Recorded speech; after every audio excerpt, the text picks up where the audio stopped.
Hi, and welcome back to the channel, or welcome to the channel if you are new here. We promised all of you guys that we would do a review or a review recap spoiler thing after watching the series. So that is what we're going to be doing here. Just real quickly, talk about what our thoughts on the series and the some of the characters we met, some of the people, and what ultimately ended up happening. So yeah, it was definitely an interesting watch, and it's been interesting to watch this along with the rest of the world, because it seems like everybody has been watching this series and commenting on it and participating in this global craze, Tiger King craze, for a little while. And yeah, what did you think about this crazy ride of a docuseries? It was interesting. Yes, that's a very nice way to put it. It showed me some demographies Mm. that I was not really that familiar with. That was interesting. Yeah, it's definitely some of the stuff, some of the kinds of people we met in this series are types we've you hear about it. You hear that there are people who are living such interesting lives that it almost seems unbelievable. But then you actually see something like this happen, and with these people owning all of these exotic animals and opening up parks and zoos and enticing other people with exotic animals and drugs and certain lifestyles. And it's just a whole whirlwind of just stuff that at first glance, like, how can this make sense? Like, how are these people living here? Why are they living here? Why are they even a part of this? It seems so, it seems like you, at any moment, some of these people, they should be like waking up and be like, holy shit, where am I? What am I doing? Let me get out of here. But no, it's just a lot of them chose it, and they choose to stay in it, or maybe they are just so deep in that lifestyle, in that life, that they can't get out of it. And that is something we saw with an example through the series could be, or a very like real example could be Joe Exotic's boyfriends, which Husbands. or husbands. Yeah, that's yeah, husbands. And what happened there, and with Travis and the accident, or it was an accident, I do believe, but that's at least a case of you know them probably not being able to get out of this, or not really seeing what they're in, and just being caught up in all of this craziness, and the life of Joe Exotic, which is kind of the main character of this, I would say. And yeah, and he's a character, for sure. The gay gun-toting, mullet-wearing dude from Oklahoma, who has a hell of a lot of tigers. And just hearing that and saying that out loud, it's surreal, but also very real. And we of course also meet other exotic pet owners. This guy Doc Antler, for example, who it seems like he's running some sort of freaking cult, and he has a harem and multiple wives, which is something that Joe Exotic, then he was seems like he was a bit inspired by Antler and our Doc, and he also had like several husbands and everything, and we touched a little bit on that, but yeah, that's also very crazy.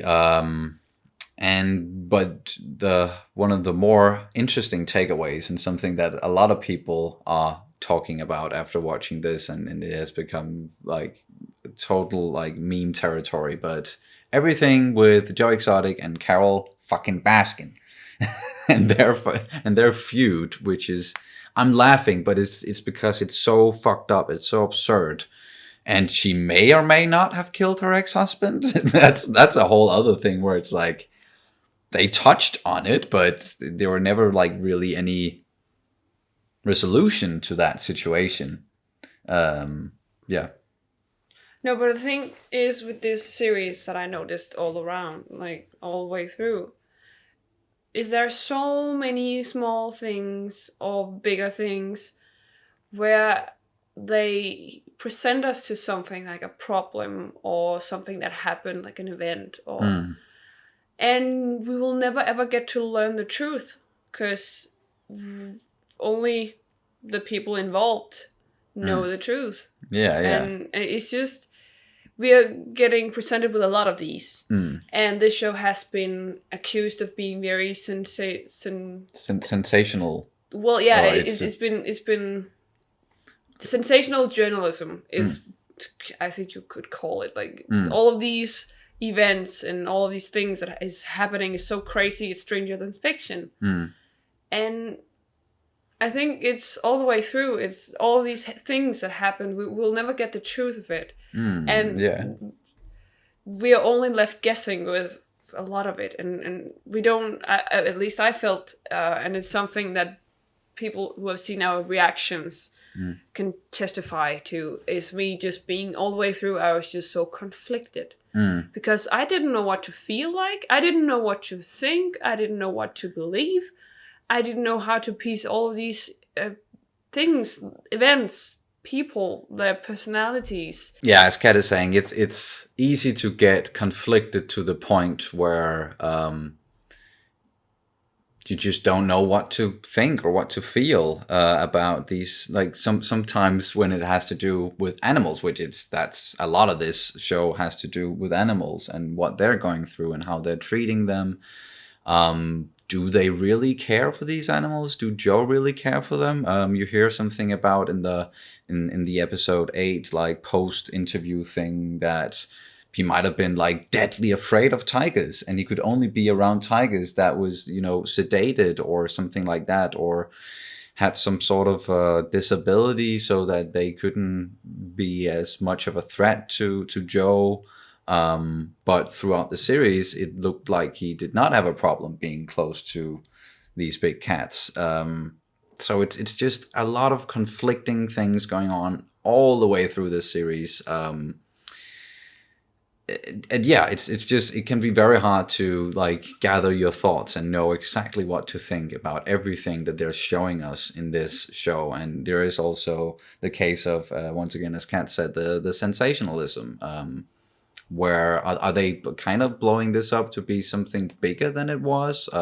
Is this Jeff Lowe guy, is he really as bad of a person as we are made to believe? I personally got that from the series, that he is one of the people we met that has had the least amount of clean flour in the bag, as you say. But then again, who the fuck knows? Like, I'm not even sure the people who's involved, they can keep all of their thoughts straight and all of the events and everything that happened. And someone like Joe, I could easily see him being so far up his own ass and buried in his own ego that he can't even contemplate what he did wrong. Or maybe he is like just convinced himself that some of this stuff hasn't happened, or he did it differently, or I don't know. It's just, that's at least the feeling that it left us with, is just a whole lot of conflicted feelings and thoughts about these people, other than we feel bad for the animals, and we feel bad for especially also some of the people who worked for Joe Exotic, and because they were just trying to take care of the animals and trying to be there for them. Yeah, but the thing is with documentaries, that even though they are supposed to reveal the truth, or at least be some sort of a reflection of the truth, they will still have to build a narrative. And you can definitely see that they have the way they are structuring the episodes. Yes. How they are revolves around a certain aspect of this. Perhaps it was one episode was Carol Baskin and the whole did she kill her husband or not and her whole story. Yeah. And then there was another one about Joe Exotic's run for president and all that, his political career, basically. In Korea, yeah. And everything is, of course, gathered over a certain amount of time. And even with these narratives, we are definitely... people are put in a specific light. Yes. And we don't know because this is constructed in a specific way. So we don't know exactly how these people are, and it's very hard to piece together what exactly is the truth and who is what in what, and is it really true to the reality? Yeah, and what really happened, and the people involved, because we know that someone like Carol Baskin, she's not a fan of how she was portrayed throughout this whole thing, and the way that she is portrayed is kind of crazy, cuckoo, like crazy cat lady. Yeah, crazy cat lady, saying some weird stuff and then laughing about it, like just immediately after, and the way they frame her, it makes you think, oh yeah, sure, she totally killed her husband. Like something's definitely wrong here. Like she's just as bad as the rest. But yeah, it's not necessarily exactly like the perfect picture of reality and who these people really are. I also hear that there's like a side of Joe Exotic they didn't really show us, that he was pretty damn racist, and that was the thing that they kind of didn't show us because they thought that might make people go, no, I don't want to follow this guy, or I don't have any sympathy towards him at all, because there are a lot of people who do have sympathy towards him because of the way they framed him. So if they had done that differently and maybe showed him in a truer light and included everything from his personality, then maybe it wouldn't have been received, the series, the same way that it has now. So you can always doubt like the people behind this, but I do think that they are showing as much as what really went down as possible, or as they want to, or as they can. Or I feel pretty certain that we got a semi-true portrayal of the events. But yeah. In one of the first episodes, I said out loud, are there no normal people around this place, involved with this place? And looking back at it, I think perhaps 2 or 3 of the people I met throughout this journey are someone I would consider rather sensible or normal.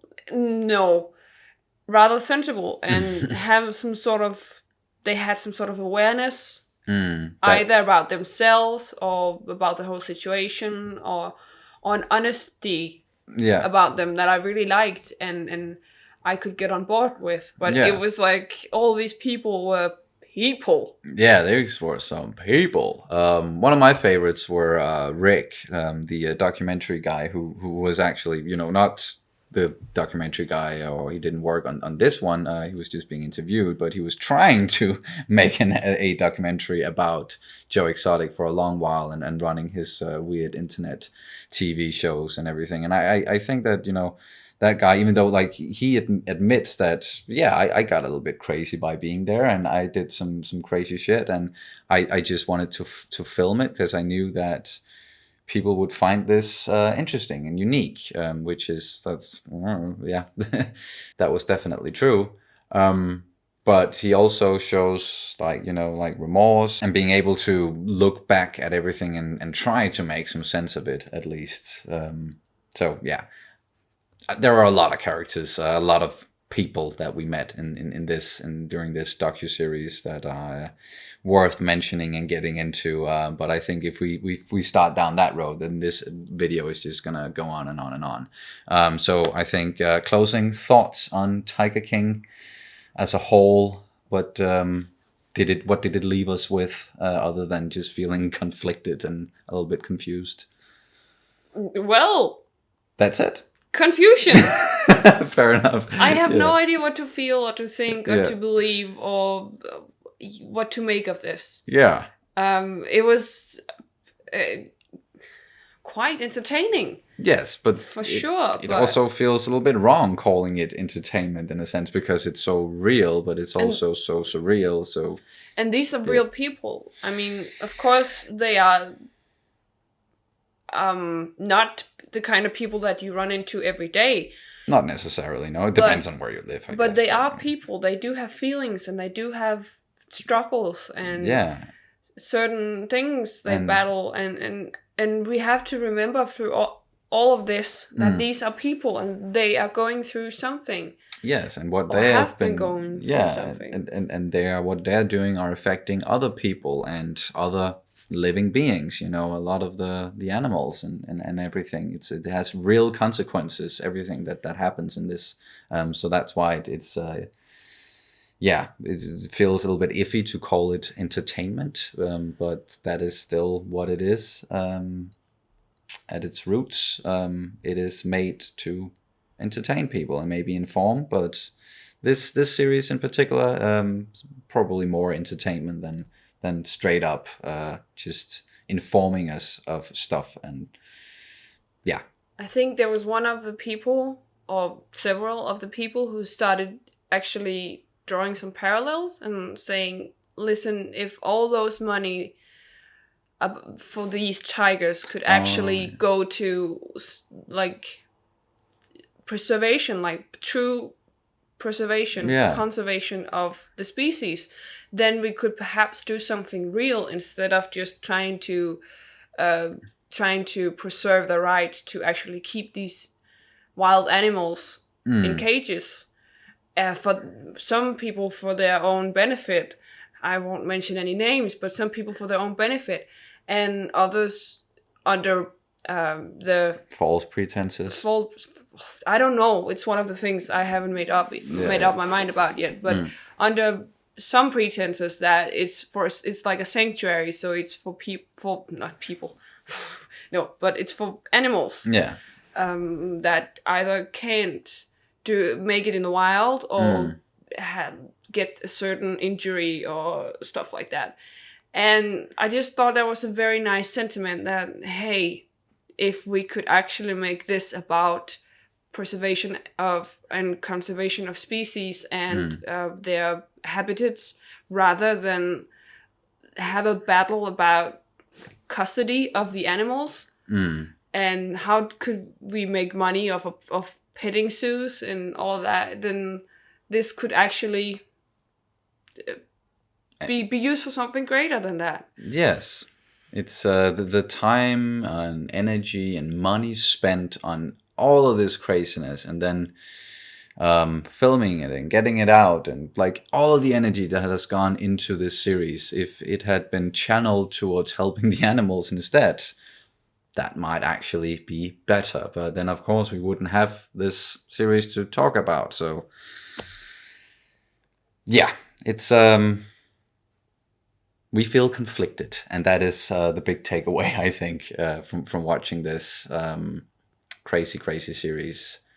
So, unless you have anything else you really wanna mention, I think that's gonna do it for this reaction recap of Tiger King and the crazy life of Joe Exotic and everybody else involved. So nothing else to say, but thank you guys so much for watching this, and we hope to see you very soon.